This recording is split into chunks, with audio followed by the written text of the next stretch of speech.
Today I'm going to talk about this Lego Easter egg machine I made out of Lego. It also includes a coin insertion and coin rejection. So basically you need to insert a nickel in order to receive a little Easter egg. Here is going to be the second try. So you insert another nickel and here is the egg. And also, like the other video with the candy machine, you after one use, it will be locked and you can't get another candy.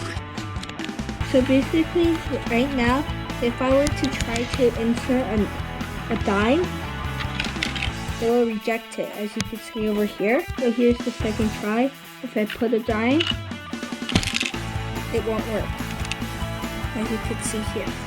So right now, I'm going to take apart this candy machine and show you how it works. So right now, I'm going to show you the mechanism with just the cover off. So basically, you need to use a nickel, and when you put it in, it triggers the white thing from last video that I showed. So basically, I'm going to put the nickel in here, and now that it goes down, I could get one egg from down here, as you can see. And it works for a total of 2 times right here, and I'm going to show you the mechanism that opens up the egg, as you can see here, and it goes down like this. And now you get the egg from the bottom, and there you have it. So the mechanism is actually pretty easy, and I'm going to show you this all opened up.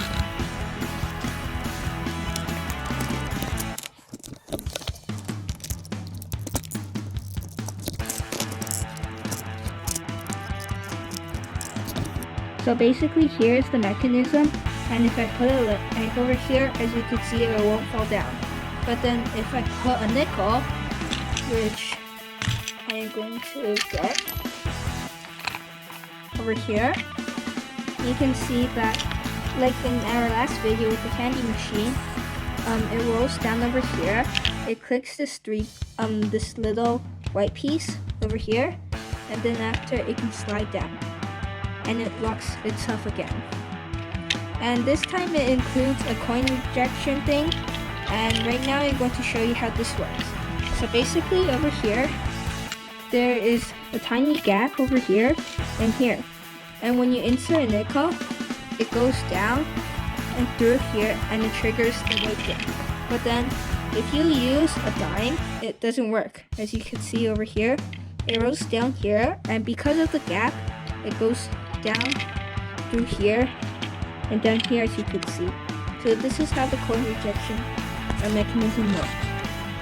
And so this is basically how the whole machine works, and now I'm going to reassemble it and show more details.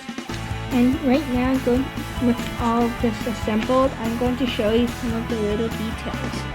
So at the back here, to get the coins back, you need to kind of get your finger over here and slide it out like this. And once it's out, you can pour out the coins, as you can see the 2 nickels. And now I can put this back here out, and it will be basically locked again. So that was the only detail I had to show. So basically this sums up the video, and right now I'm going to show you one last demonstration. So if you use a dime, of course it doesn't work, but if you use a nickel, you could see like this, and you get one of these little Lindor Easter eggs. And you can do this for a total of 2 times. So if I have another nickel, I'll just put it in. And here is going to be another Lindor Easter egg, as you can see. And I just forgot one little detail, which is reloading it. As you can see over here, all you do is pop the little eggs in there, and that is the reloading mechanism. So thank you, and thanks for watching, and don't forget to subscribe.